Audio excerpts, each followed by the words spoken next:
Today's episode with Matthew A. Basile surpassed all of my expectations. So much fun. We riff on things like Vanilla Sky, if you ever saw that movie. We riff on It's a Wonderful Life, um, A Christmas Carol. There's so many different stories that kind of thread in and weave their way into it. And yet it's something wholly and completely different. What a surprise. I tell Matthew at one point in the episode that it's probably the first story episode that I've been a part of where I really deep dive into the thematics of stories. So if you're not a writer, basically that's thinking about the big what's the behind a story. Why are you writing? What is your message? And this one was one that gripped me tightly because I am always at inflection points. It feels like as humans, I suppose we are, but I've been thinking a lot about growing up maybe with a little bit of a Midwestern flavor because both of my families were Midwestern, and hard work is at the center of everything that I value. I start to wonder, working hard is so important. You hear the phrase thrown around now, working smart. I don't know. It feels like both of those things are missing the mark. They're not what I'm hungry for anymore. What I'm hungry for is a different kind of work, working meaningfully. Sometimes I think I waste work. In fact, I've noticed, and writers probably can relate to this, I've noticed over the last couple of weeks that I've been favoring the marketing side of my book. And that when I want to quiet my mind to do the writing of the next books that are coming out, that have to come out, that have scheduled dates to come out, The Nine Lives of Marva DeLonghi is already out there in the world. The Eight Ball Magic of Susie Q is coming in June of this year. And the third installment of the 9-book series is coming out in January of 2024. So I got 3 books that need to be written, and I am going to really have to amp it up. But this marketing thing, because it's busy, because it feels like work, because I can feel the results right away, it's alluring. And then sitting in front of the computer getting the writing done, you don't feel the money dropping into the metaphorical piggy bank. Anyway, so I've been thinking about thematics, and I think that this episode really helped me to just settle into that thought pattern for a little while and realize maybe hard work is not everything it's chalked up to be. If you hear the buzzsaw in the background, that is my wife using a power tool. And we're finally putting plumbing in our bathroom upstairs so that we don't have to walk downstairs in the middle of the night to use the toilet. TMI, I don't care. It's my show. I'm going to ask a third time, but it'll feel like the first time for you. If you are listening on Spotify, I am trying to get people to leave a 5-star review. You can do it while you're listening. You don't even have to interrupt the experience, and you don't have to write a review. They only take star ratings. So if you think this is a 5-star show and you're listening on Spotify, do me a favor, hit the stars on the menu page and go out and get some power tools while you're listening to this episode, because you're going to want to destroy something and build it back up. Matthew A. Basile is amazing. He has a novel out. He's going to tell you several times about it, and you absolutely have to pick up the novel. I know I will be, and reading it real soon. It's going to jump the queue to the front of my list. You can buy my books. You can buy his books. You can rate this show. I'm asking you to do everything. You're like running on the treadmill of TRBM. Thank you so much. Please enjoy my conversation with Matthew A. Basile. If you've ever watched an author read in public and felt bored, TRBM is the antidote. TRBM is for writers what time-lapse was for painters, guitar solos and spotlights were for bands, what chainsaws and ice blocks were for sculptors. What does TRBM stand for? Tennis rebels bring maturity? Teenage rascals belong in museums? Tepid red bongo music? You decide. I write sci-fi fantasy. My book, Dreaming, is on pre-sale currently, goes on sale officially January 25th, Barnes & Noble and Amazon. It's available ebook and paperback, and it's published through Free Minds Publications, which they're also on Twitter as well. How did you strike that partnership? Luck, to be honest. Cool. They were pretty new, Mm-hmm. and so they were very hungry when I approached them, and I heard about them because a friend of mine, who I actually did an interview for promoting his book for another organization I used to do work with, because his book has some mental health themes. I used to work for a mental health advocacy Cool. organization. I'm on hiatus right now. We'll see if I Okay. return, depending, I guess, on how my book goes. Yeah. But anyway, I was doing an interview with him. We hit it off. We, decided, he knew I was a writer too. I think that's why I was assigned the interview. And so we kind of, back and forth a few times, through the Hmm. process, because he was a published author. And, I went to him at one point and I was just like, my book's, kind of outside the box. I found a few publishers, I think would be a good fit, but they're not taking out, Hmm. submissions yet. And he's like, well, why don't you try the one I'm publishing with right now? He said, they're hungry. I reached out to them and they accepted. So, because I don't think at the time they had any sci-fi fantasy books on their Okay. docket. So that's why I Yeah. think they jumped on it. Right now, the way that the landscape looks to me, and I could change my opinion. I'll reserve that right always. But from what I'm seeing, Always. yeah, exactly. Small publishers are probably the best way to go if you're going to go with a publisher. As Yes. much as I want the prestige, I say this all the time. My listeners are probably tired of hearing it. As much as I want the prestige of having FSG stamped on the spine of one of my books, Right. in terms of just economics and total business sense, self-publishing is the best way to go if you can handle the whole apple cart. But The if package, you, yeah. yeah, if you need that help with getting, formatting, and so some of the upfront costs expedited or taken care of, I should say, in Mhm. terms of like your cover, your graphics, all of that kind of stuff, a publisher can be great. And small publishers, they really, really tend to care about each individual book at a level where the object you hold in your hand or read on your device is going to be pristine. And so I like that. I don't feel like FSG is doing that anymore. 2% of their authors get 90% of their attention, probably. Yeah. I actually talked to another author that I is in a writers group with me, and he's been published by the big, what is it, four now or whatever. Yeah. He's been published by the big four. He's been published by indie publishers. I think he even self-published something at one point. And he says, the indie publishers are kind of his favorite, in all Yeah. honesty, because he said kind of the same thing you said, that the indie publishers actually care and they want to work with you and they're Mm-hmm. kind of in it with you together, and you have someone kind of having your back in that Yeah. way. Whereas, the obviously indie, I'm sorry, self-publishing, you're by yourself. Yeah. And then the big four, he said, they'll put your book on a shelf. If it doesn't sell in 3 months, Mm-hmm. they move on to the next one because it's such a saturated market. Yeah. Yeah. It's funny. I think that's the excuse they make. I don't know if I think books are saturated, and I don't want to talk about this too long. My podcast used to be a marketing show. And so it's real easy for me to just like jump into talking about marketing because I love thinking about it and kind of sometimes dispelling myths. There are a lot of independently published or self-published authors out there who are gumming up Amazon. So there's millions of books on there. However, Right. I really think because of the quality of some books and the effort and thoughtfulness that goes into some books that are self-published, those ones do actually rise to the top. Whereas you might not always see the best writer rise to the top in the traditionally published world because of certain factors that are outside of your control to some degree. I think you do see it in self-publishing if yeah. So I guess what I'm saying is Yeah. it feels saturated, but in reality, a lot of it is noise, and there's only one real pure radio station to kind of use a metaphor. So Yeah, I could see that. yeah. I think sometimes, I mean, that happens in Hollywood too. I mean, Hollywood Mhm. changed over the last, 5, 10 years, Oh especially yeah. with the COVID stuff. But, back when I like went to film school, which, Hmm. several decades ago, it was kind of that where like, yeah, the indies didn't get the publicity, but a lot of times there was an edge to them that the Hollywood machine didn't allow. And there was a Yeah. care to them because there was such passion put into those things, because it wasn't just a paycheck. They weren't just, okay, yeah, I'm going to get the $100 million or whatever paycheck and everything like that. So I do think that's where that's why people go to the indie stuff, is because there is so much care and you can get stuff that's outside the box, stuff that's a little bit more raw.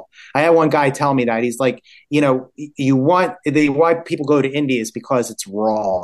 It's more, Hmm. it's less polished. It's less, manufactured. So yeah, Yeah. I do say that, even though I think there's a ton of authors, like you said, out there on Amazon, that Yeah. when you really have a good one that really resonates, it does rise to the top. And it's a lot easier, I think, to do that when you're not having a big company like a big publisher on top of Right. you on that. Yeah. Well, let's do a little commercial break to state the title of your book, where people can find it. In case anybody drops off listening to the podcast, I at least want them to be able to hear your book title and know where to find it if they just get busy or something. So what do you want people to buy? And I appreciate that, I just want to Yeah, say. of course. But yeah, my book title is called Dreaming. It is Matthew A. Basile is my name. So, because like we said, there's a lot of books out there, algorithms. Sometimes you have to search my author name and the title to find Yeah. it. But it is Dreaming by Matthew A. Basile. And Basil spelled just like the spice, but with an E on the end.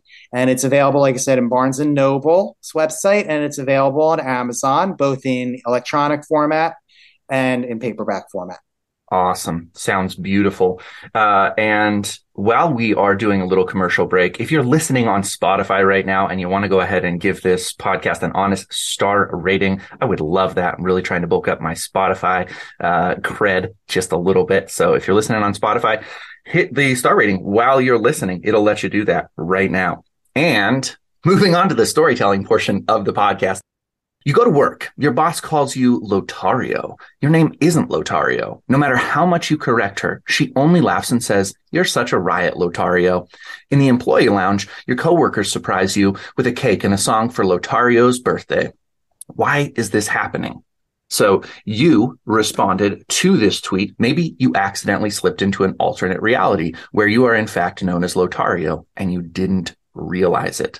This is really fun. I had a guest on the podcast. I haven't released his episode quite yet, named Jason Starr. He wrote a book called The Next Time I Die. It's published with Hard Case Crime, a fantastic smaller-ish press. They've done a lot of Stephen King's kind of crimey books, so it's hard to call them a small press, but they're not the big five.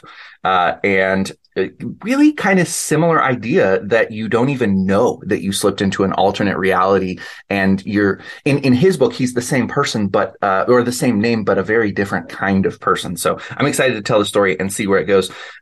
It's your storytelling. Just be super relaxed and rock and roll. Let's see here. All right. So you wake up and everything looks normal. You go through your daily routine. So we get through, it's just a monotonous routine of work. You then enter into your office. People start calling you Lotario. You try to correct them. They laugh at you and they're like, "Oh, stop kidding around." Or, "Yeah, oh, geez, I know it's Thursday, but I mean, come on, we're almost at the end of the week."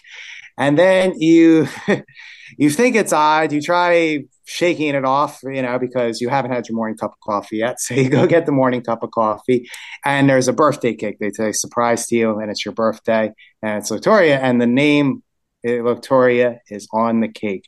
Now you're very, very confused. You try to explain to people. They look at you weird, and you basically run out of the kitchen and run back to your computer, and you look it up, and the email address is also Lotaria. You had to notice it when you first got there because you were busy getting your coffee. Then you look at your wallet, and your driver's license also says Lotaria. Now you're panicked. You start pinching yourself, thinking you're a dream. You turn to your friend, coworker, who's walked up and checked up on you, named, we'll call him Bob. It's always Bob. Yeah, it's always Bob. I actually did a short film it never actually came to fruition, but we were writing a script, and we were at the point where we were starting to get locations guy and everything like that for a short film where it was about a guy named Bob, and he found a cell phone with Bob contacts all on the phone. It was a whole spy thriller or whatever. But anyway, so I always go to Bob when I can't think of something. I think Bob is great. I do it too. Yeah. So we'll say, sorry. So we'll say Bob ask you to, he's like, "What's wrong?" And he said, "My name's not Lotario. It's Matthew. I'll use my own name for my own thing. I'll put myself in the first person there." And he's like, "What are you talking about?" He's like, "We've known each other for years." He said, "This isn't me. This isn't this." And he points to his driver's license. I point to my driver's license, whatever.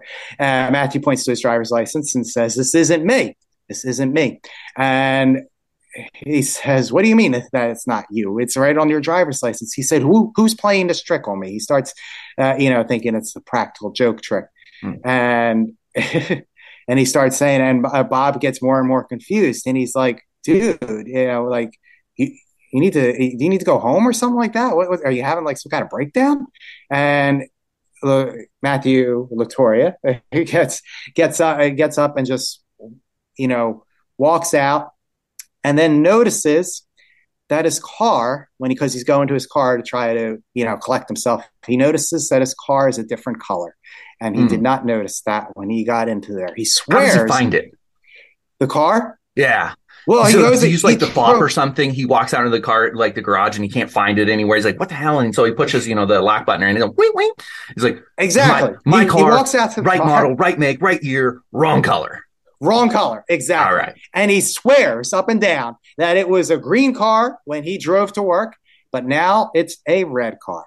And he doesn't know how he changed it. Really strong detail. I like it so much because green is a certain mood, and red is a totally different mood. And it sets up, I think it foreshadows maybe the kind of person that Lothario has been up to this point when there's whatever kind of swap. The other thing I really liked this idea, you can throw it in your back pocket if you want to riff on it at all, is I really like the idea of the office area. Two things I thought of when you were telling the story. One, when he walks away and sees the birthday cake and kind of gets freaked out and then goes back to his cube or wherever he's working, I really wanted the boss at that point to be like, you can't walk away without locking your computer for security reasons, And so I thought that would have been really fun to have that kind of like office moment that grounds you in just the everyday.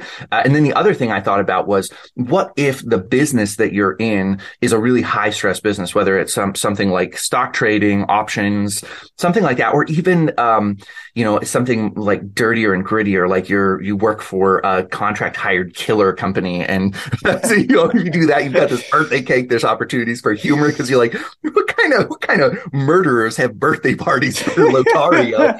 There's endless opportunities I was thinking about as we're in this like office setting. But anyways, again, your story, let's run. Okay.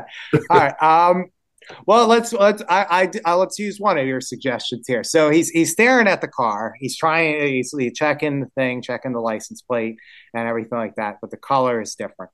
And then he hears his Locaria, his other name shouted, and it's his boss, who he recognizes. However, now he's noticing his boss has a little bit of his boss is usually clean shaven. He now has a little bit of a beard. So now there's a slight difference that he did not notice at first. And then his boss comes, but it's his boss. And his boss comes out and starts shouting. He's like, "Where are you? You need to get back to work. We have contracts to, verify. And your phone's, lighting up with clients." The boss speech. And Lotharia / Matthew says, "When did you grow that beard?" And he's like, "What are you talking about? I've had this beard since, last summer." And basically Lotharia is now very confused. He doesn't know what to do. He's like, I'm not Lotharia. There's something, he says, I have to take, well, actually he doesn't say Lotharia. I'm sorry.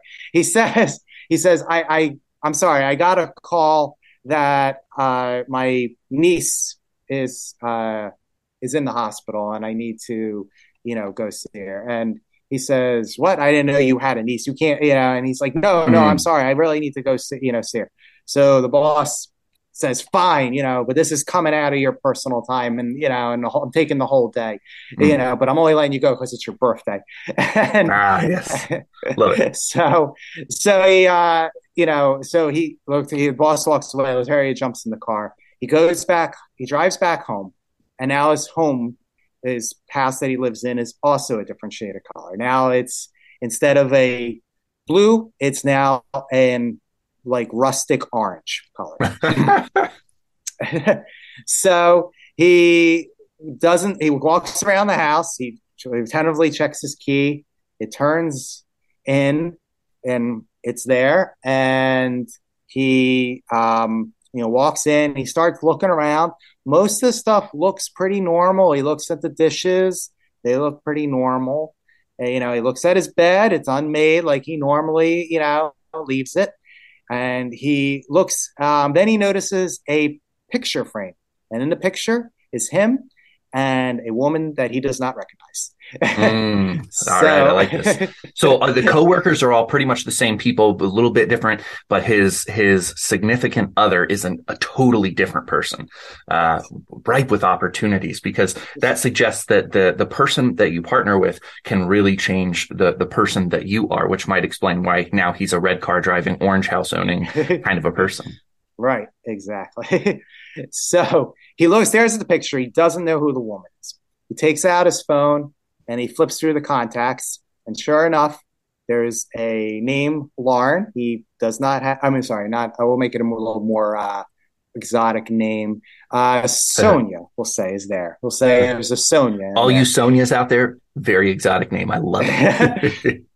I can't think of a Sonia I No, know personally. right. I know like 3 Laurens personally, so that's why I figured. Yeah, absolutely. No, I like Sonia. I was just jumping in. I No enjoy it. offense against the name Sonia, I actually like it, but better than Lauren. But no offense against the Laurens out there either. But You have a boring name, Lauren. Okay, get over it. I'm just saying. I was trying to think. Like I was like, actually looking through my phone book, I probably would come up with like 2 Laurens already, but I don't think I have any Sonias in there. So.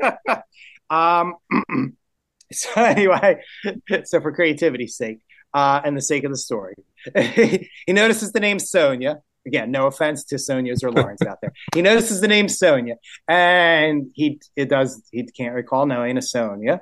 He shakes a little bit, and he hesitates, and then he hits the dial. Hears it ring a couple times. A very sultry voice, answers, and he says hello, and he says, "Oh, hey, look," and she says, "Oh, hey, Latoria, what's up?" And I thought we weren't meeting till after you got done work. And he's like, "Do I know you?" And she laughs, and it. she's like, Wow. "Oh, you're such a kid. You're such a kidder, Latoria." She's like, "Stop teasing me." And she says, "So, did you get out of work early? Do you want to meet up now?" And he's like, and he hesitates and he thinks for a moment and he says, "Yes." And she's like, "All right, do you want to meet at your place or my place?" And he says, "How about we meet at," and he names the Starbucks on, I don't know, Spruce Street.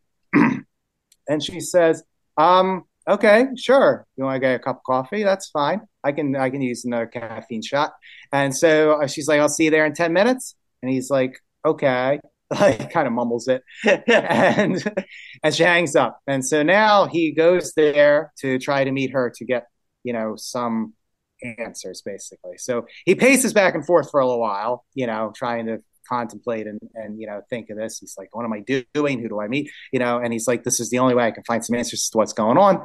And so he goes and meets her, and she, he sits at the coffee shop. He gets there before her, and he's nervous. He's tapping. He has a cup of coffee, but he's not drinking it. He's tapping his leg. It's shaking and everything like that. And the woman from the picture, sure enough, does enter through the door and walks in. She gives him a great big hug and a kiss. It's an enjoyable kiss, but it's a kiss from a stranger as far as he's concerned. I like that as the title for the story. A kiss from a stranger feels perfect. Yeah, I like that title too. I feel we'll run with that. And so they sit down. So she's like, "So what happened? I thought you said you were going into work, and then we were going to meet up afterwards because you didn't want to, use up any more personal time before our trip." And he says, and he kind of is trying to mumble for words, and he says, "Trip to where?" And she's like, "What is wrong with you today? Did you guys celebrate without me last night and now you're hungover?" And he's like, "No, I just," she's like, "We're going to Mexico in another month." And so he's kind of sits there. He's like, "Oh, yeah, that's right. Do you remember that movie, Vanilla Sky? It was with Tom Cruise." And she's like, "Oh, yeah, I think I remember it. Why are you bringing that up?" And she's like, "I don't think she's like, "That movie was like 20 years old." And he's like, "Yeah, but you ever thought what would happen if you woke up one day and your world was like completely different?" So pause real quick, because is that actually the plot of Vanilla Sky? I've never seen the movie before. It's been a while since I've seen it, but basically, Yeah. yeah, he keeps Okay. shifting in and out of realities. Like he has a Ah. girlfriend, and he has a different girlfriend in one reality and the other, and like he's like, yeah, Oh, and so like he actually is like blipping between two he blipping. realities. Yeah, there's like Okay, the most. It's like I said, it's been a while because I think it came out in for 2001. sure. But like the big memorable scene I have, besides the end when he like falls off the building because he's falling into reality, but is like he's making love to, or he's sleeping with his one girlfriend, and all of a sudden she changes into the other girlfriend, and he's Uh, like freaking out at her, like basically yeah. because he thinks that they're both real people, and she did something. He Hmm. hasn't at that point figured out that it's two different realities. He thinks she did something to the other woman, Yeah. and is like a stalker, because that's the thing. Like she's coming at him, and she's a stalker. So I'm Yeah. riffing a little bit on that I story. love it. So I I was love it. hoping. It's interesting too, because earlier in the story, as we were telling it, I was thinking of it's a Wonderful Life. And I was like, Mm-hmm. this is loosely that kind of a format where in his world, one change makes everything unrecognizable, changes people. So I was thinking about that, and then I was also thinking, It's a Wonderful Life is honestly just a retelling of A Christmas Carol. And Yeah. why am I now almost 40 years old and I'm just realizing that? Like everybody listening right now already knew that, but hey, it was a revelation for me. So, alrighty. I didn't know that, but yeah, now you said that, I'm like, oh yeah, I guess you're right. It's really just a revamping of it. Yeah. Yeah, So, all right, good. There's two of us.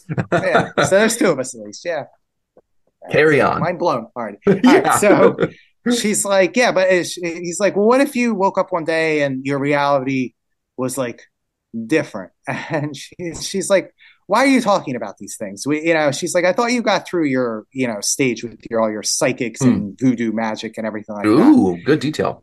And he's like, oh, well, he starts fumbling because he doesn't, he's like, he doesn't remember doing any of that stuff. And he's like, no, I guess I didn't. And she's like, you're not seeing your ex again, are you? Or starting to see your ex again? Hmm. Like, are you? Okay. And he's like, no. He's like, why? I haven't been on. And he's like, I haven't been anywhere near Main Street. And Yeah. she's like, I thought her shop was on Hmm. Elm. I thought, last I did. And he's like, oh, well, that's, she's like, why would you know she moved? And he's like, oh, no, I'm sorry. I didn't, he kind of backpedals, and he's like, no, Yeah. I meant Elm. I'm sorry. I was getting confused with the streets. I swear I haven't touched her Okay, so since. two things. One for my clarity. The ex-girlfriend is the actual girlfriend from his other reality. Is that how you're setting this up? No, he doesn't Or know either okay, one. He's unaware of either one. But apparently, in this gotcha. reality, he has it. He has an X. But I like that. That was originally what I was going with. But I like the idea that it's a separate X. So Okay. when I'll probably have him when he walks in there, he recognizes her as like a high school sweetheart that he used to know. Okay. That Okay. is, Yeah. So, I because I like was I like thinking that idea. what I was thinking about when you were, I think I maybe went somewhere else in my brain for just a moment because Sonia he doesn't know, and so Sony doesn't know. when Mentions she the X. mentions an ex girlfriend, Mhm. that would be equally confusing. And I think I thought you were saying that he still knew she had a shop on Elm.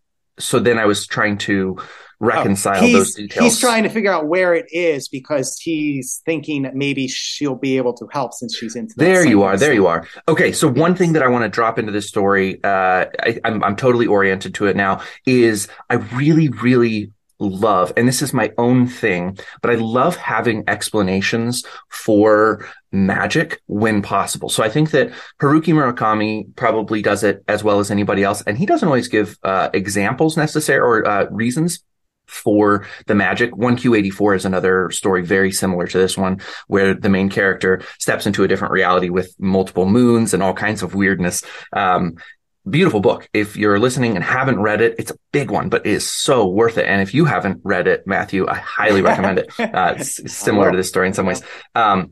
The what I was thinking about though is that the psychics, the mediums, the fact that you dropped that detail was so potent. It was so perfectly placed, and I want that to be now, if not the actual reason for this alternate reality thing, the red herring that he starts to chase. I really like that as an idea, that maybe he got involved in some kind of like potent fortune telling thing, and there's like some reality to it. And she like he actually creates a reality swap by digging into it. So he has this really strong phase of seeking out mediums to try to fix something that was broken in his life. And then his girlfriend, wife Sonia, however she's exactly related to him as a significant other, convinces him he needs to stop doing it. And he has a time where he's like away from it as an addict, and he quits cold turkey, but then he gives in, he goes back, and he hears of this very powerful medium / fortune teller who is legitimate. And he goes, and she's the way that this happens. I love that idea of the magic. You know what? Again, you never have to take my story ideas, but I'm very, very, I'm going to write that story. No. Okay, yeah, go for it. You have my full permission. No, go ahead. Okay, so now we're on the page. So he drinks the coffee, and he's trying to say, so where are we meeting for dinner again tonight? She's like, are you sure you're okay? Because you're not remembering anything these days. She's like, no. She's like, I was just up late last night. 40's, a big thing. She's, a big year for me to turn. And she's like, and then she laughs again. She's like, oh, you kid her. You're, turning 45.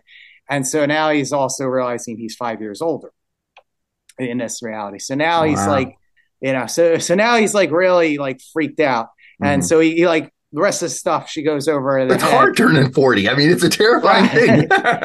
And now he's turning 45. Yeah. There. And so even worse. So now he's like really like twisting the cup and everything like that. And he says, I need to use the bathroom real quick. I'm sorry. And he goes to use the bathroom, and he like grabs like a magazine off of there and like, goes in the bathroom. And then he comes out.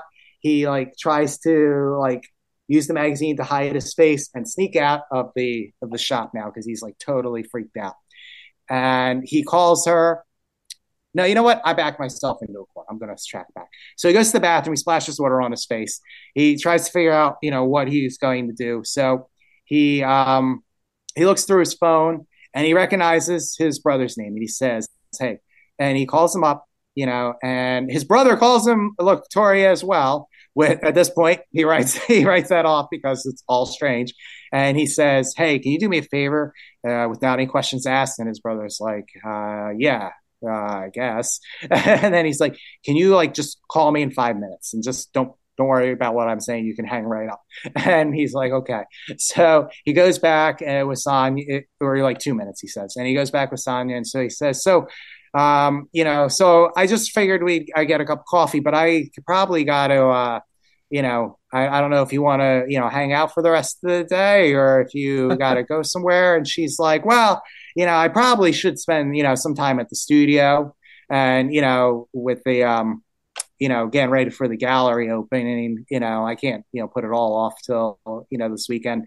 And he gets the call, from the brother. He's like, oh, I'm sorry. And he takes it, and he's like, oh, I'm sorry. I'm so sorry. I'll be right there. My brother, car just broke down. He needs me to pick him up. I'm sorry. I'll pick him up, and then we'll meet up for dinner. And he kisses her. She's like, okay. And he kisses her goodbye, and he says, she's like, you want me to come with you or something? She's like, no, it's okay. She's like, go back to the gallery. I'll meet you for dinner. And so he leaves and rushes out of the restaurant, leaving his cup of coffee and everything.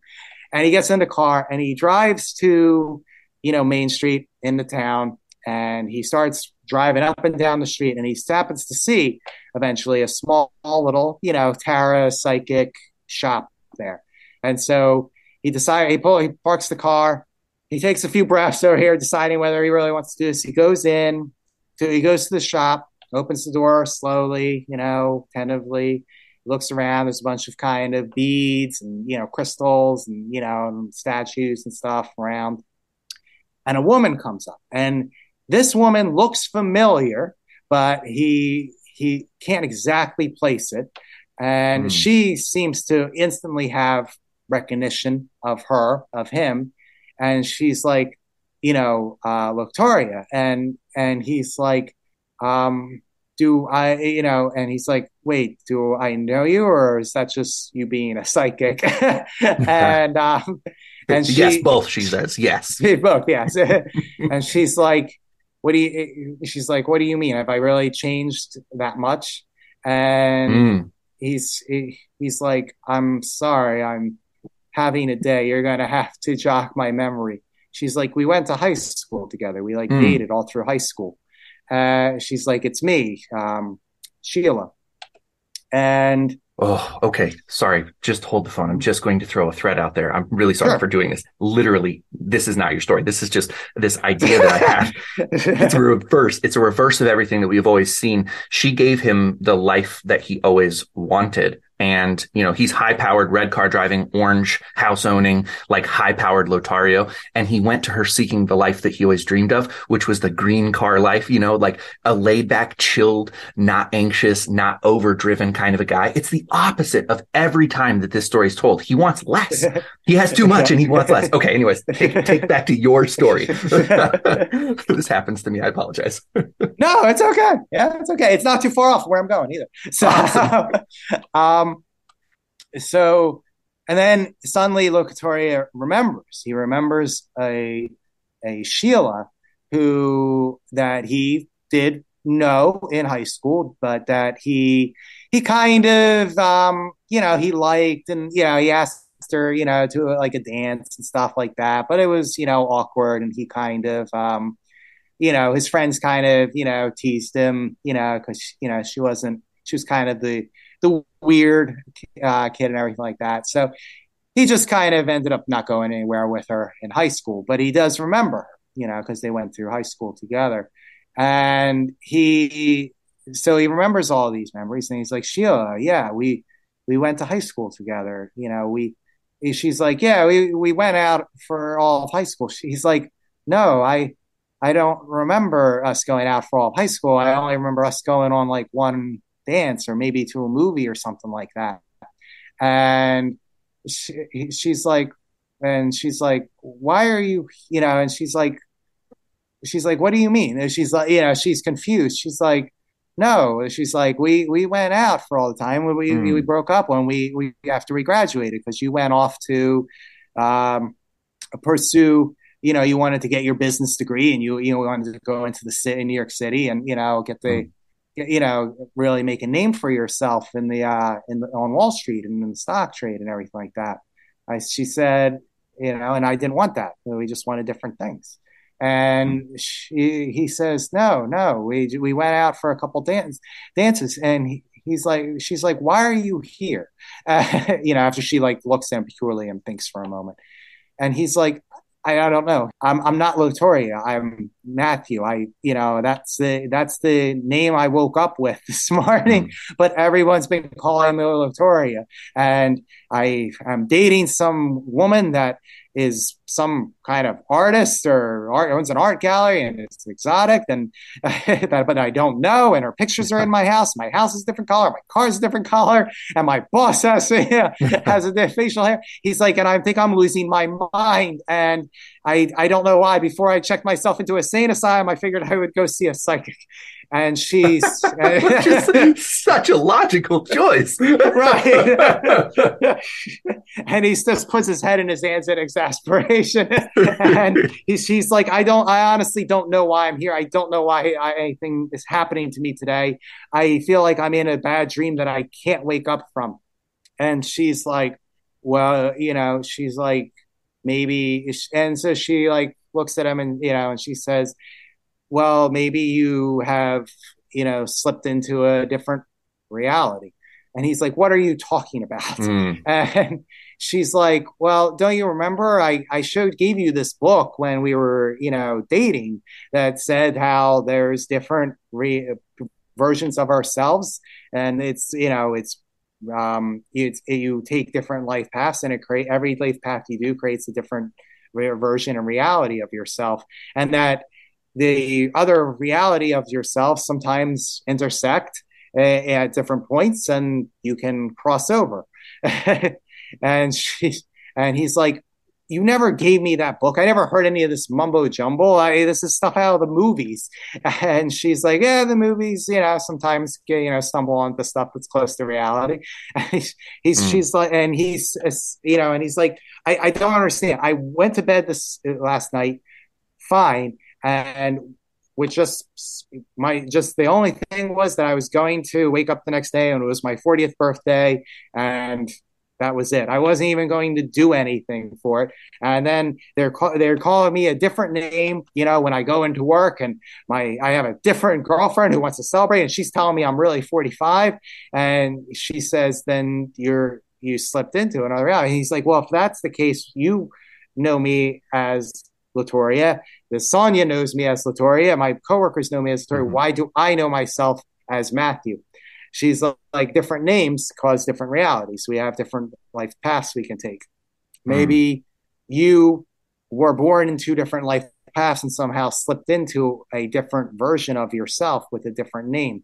Mm. She's said, you said that we only we only went to a dance. What happened with that? And she explains to her that, well, I don't know. It was all those years ago. He says, you kind of were cute and you were smiling at me. I was young. I'd only had like a, first kiss. I was like 20 teenager. I decided to ask you out to a dance, for the school was having, we danced a little bit. We kissed goodnight. I was like, I said you'd like to see me again. I went to go see a movie. We held hands. We kissed goodnight again, and then I just decided to drop it. And she said, "Well, we did. That's how our relationship started." Mm. She said in high school, but you continued it, afterwards. Like we went to more dates. Those were our first two dates, was dancing in the movie. And he's like, he's like, what does that mean? And she said there, that's the point then where the lives diverged. She said, so that's Mm. the different versions you took. But she said, and he says, but everyone's calling me Latoria and I'm supposed to be Matthew. And she says, yes, because Latoria made a different decision. It became a new identity. Mm. She said, this is how this stuff works. And he's like, I don't believe in any of this stuff. She said, but apparently I dated you, according to this Sonia, because she said, yeah, you dated me in high school. I tried explaining you this stuff, but apparently your Matthew version that dumped me, after two dates, never learned any of this stuff. Mm. But she said, I mentioned it to you. We saw the movie. Trying to think when it came out. I think this would fit in the timeline. The Craft. If Okay. that's because I think that would fit in this timeline. I'm trying to think. Yeah, if he's 20 years ago, he would have been Yeah. 45. But I think Craft's a little older, so I think I that would work love out. I love what you're doing right now. You're showing off your writer really clearly to if you're listening to this show and you're not a writer, what he's doing right now, I think is recognizable to all writers, is you literally went into edit mode for a second. You hopped out of storytelling moment and went into edit moment. I do that on a daily basis. When I sit down to write, I'm writing, I'm in flow, and then suddenly some detail that I throw in and I'm like, wait a sec, does that even fit? And it completely ejects you from the story. It's Yep. really frustrating and fun. Anyways, go for it. All right, so she explains. She said the movie was Craft, and you said that was all hogwash. That was all bull crap, and whatever word we can use here. You can use any words you want to. You can curse. Okay. I don't care. Yep. And bleep it out if you need to. But, I do like hogwash though. Hogwash really gives you a characterization. Yeah. If people are walking around saying that's hogwash, we can do it with hogwash. I didn't want to pigeonhole, but we can do it with hogwash. It adds character. You said it was all hogwash and everything like that. You didn't believe in this stuff.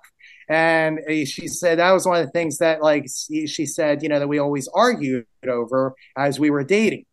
And, it was because you didn't believe in the stuff and everything like that. And I think that's, I always kind of thought that was the reason that you used, to break up with me. You just used the college for the successful business as an excuse, although you were always big into the materialistic stuff and you always wanted to be money and, get a lot of, wealthy things.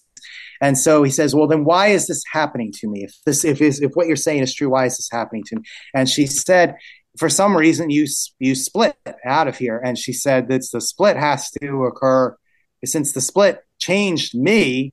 We were in both lives. She said the split has to be something with having to do with high school. And he's like, well, how do I get back? to that time, to my original reality. And she's like, well, she's like, there's no real way, she's like, to get back into it, but she's like, you could try taking, this she said, I can mix you a compound, she said, that will, kind of be like a it will kind of, like put you in a lucid dreaming state if you take it right before you go to bed. And she said, that's, might help you get back, but I can't guarantee it. I don't know the exact reason. I said, she says it has to do something with that. So he says, will it put me to sleep? And she's like, no, it just will kind of like activate your, your mental capabilities, and it'll activate your soul, she said, when you go to sleep. So he snatched, he's like, I'll take it. So he snatches it. He goes home, he downs some Benadryl, and he takes the tincture to try to knock himself out. And he does, and he slips into like this half dream state where he starts flashing through all of these experiences, with where he sees multiple lives. He sees the wealth and everything like that with Sonia, and then, going to Mexico. He sees a empty life without Sheila, where he's just, he's just a single and he's going to bars. And then he sees, the life with Sheila, and he sees the moment where he decided to break up with her. It was when she was kind of showing him, all the stuff that, she was working on, and he saw somebody, drive by with a, really expensive car, and he saw like, all the, he just was like, wow, and he saw the person get out, and he had all this nice suit on and all this jewelry, and he keeps reimagining those images that he's seen wealth and everything, he's seen success, and then he saw Sheila kind of working towards the metaphysical stuff and all that, and trying to, go more outside the materialistic thing, and he then gets a vision of him and Sheila with kids in a house as well, and is in his dream section, and he suddenly realizes that he, made a mistake. He pushed away the stuff to go towards, he thought he wanted the materialistic stuff because Sheila was freaking him out, and, was kind of all woohoo out there and everything like that. But that there was really a connection on there, that he liked that challenge. And he went and searched for another challenge to, go to college and everything like that and become successful. But it really wasn't as fulfilling of a challenge for him. And that was, what caused him the breakup. And the same thing when he was, he sees that he was always kind of pushing away the challenge that was to get to know her. And so he comes back. When he wakes up, he snatches his wallet. His driver license has returned to Matthew. He's back, and he goes to the same shop. This time, Sheila doesn't seem to recognize him immediately because... And she's like, can I help you? And then she's like, you're Sheila, right? And she's like, yeah, do I know you? And he explains, I'm Matthew. Remember, we went to high school together. She's like, oh yeah. We went on a couple dates. How you been? It's, she's like, did you come to the shop on purpose? And he's like, look, I know this seems kind of out of the blue and everything like that. He's like, but I feel really bad, about, what I, had dumped. I felt like I dumped you too quickly in high school. She's like, it's okay. We were young. It was kids, she's like, I got over it. He's like, this might seem kind of forward and awkward. He's like, but would you care to go out to dinner sometime and get reacquainted and catch up? And she thinks about it, and she's like, sure. Yeah, I guess we could. There's no harm in that. And he's like, and he says, great, and he's like, and he writes down, his number, for her. He gives her the number. I guess these days you trade phones. Show my age. They are writing down numbers. But anyway, he's like, okay, well, here's my number. He grabs a, little, he's like, I'll give you my number. And he says that, and he's like, let's meet. Do you know where Lucia's is? And, or she's like, yeah, I think it's actually called Sonia's now. A little point. And he's kind of like, and he's like, it's still a restaurant though, right? And she's like, yeah, I think it is. Just, a different name, different It's more owners, I guess. exotic. It's It's more more exotic exotic, than it used to yeah. be. And he's like, okay, great. She's like, how about this Saturday night at 8 o'clock? And she's like, okay, sure, I'll meet you then. And then he kind of like, goes by, he gives a little wave to her, and he walks Mm, out to his now green car, breathes a mm. sigh of relief, gets in it, and drives away. The I end. like it. I really like this story. You took it to some incredibly fun places. I think I am safe to say this is the first time since I've been doing the storytelling format where I've really dropped into a sense of thematics. I was thinking about the themes that were emerging in this story. I've always been a tremendously ambitious person from earliest memories. I wanted, and a lot of kids are this way, but it just never died in me. I wanted to be an astronaut. I wanted to be president. I wanted to play in the Major League Baseball. I wanted to, at one point, I wanted to play in the NBA. I mean, every time that I glammed onto something, I thought I was going to be like the ultimate number one at it. So this like driving ambition. And I've mentioned on a couple of other podcasts that haven't quite aired yet, but will air in kind of succession, that I had a guest on recently, and she mentioned having this life where she gets to write for 5 hours a day and then just relax and enjoy a little bit of pot and look at the water and read books. And she makes a living that way. And I just thought, I've done something wrong, because that Yes. sounds like the green car to me. It hit me really deeply. I value hard work so much. And sometimes I just speculate for a moment that maybe it's emptier than I realize. Now, I'm not saying that that's actually what your story was saying. That's my story overlaid on your story, which we all get this opportunity to tell stories, to write books. One of my favorite things to do is to read a novel and envision the ways that I might change it if I were in the driver's seat. And I think I want to thank you for letting me do some of that while you were telling the story. I hope that it didn't make it uncomfortable for you. I know as writers, sometimes we like to really be in control of the story, and I'm stealing that a bit from you by Oh, throwing no. wrenches in the No, system. like I said, I come from a filmmaking background, so I'm very used to Oh yeah, collaboration. So writing yeah, novels and stories like myself sometimes can be a little bit daunting for me, because yeah. I like it's to a hear lone that. thing. So no, you were great. In fact, I think one of your prompts was what kind of gave me the idea of how to end it. So so that was Very exciting. It was cool. exciting. Cool. Yeah, this was a lot of fun. So again, for our listeners, let them know your book title. Give them just the real quick tagline, synopsis, cliffhanger that makes them want to buy it, and remind them where they can get it and how they can connect with you. Sure. So my book, my novel is titled Dreaming. And I am a sci-fi fantasy writer, so that's why this story was very much in my element. I was, I was actually holding back a lot of like weirder and out there stuff and down the rabbit hole stuff that I could have added in. But so my novel Dreaming does go a little bit further with some of that stuff. It is about a solar system that is it's not our solar system. It's just a solar system I made up, world building. But anyway, in this solar system, there's 10 planets. They each have their own governments, but they're all overseen by this spiritual order called the Way of the Light that is run by this being of light called the Spark. It was supposed to be a piece of the creator that, they basically the inhabitants worship and look towards.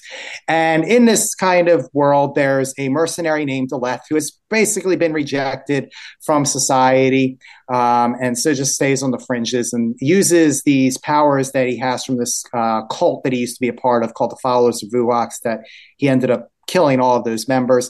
But so he's the only one surviving member, but he still uses their techniques in his mercenary trade. He gets sent on an assignment after this person that he's given really no information about, but he takes the assignment, even though he's questioning the motives of it because they're promising him a large reward.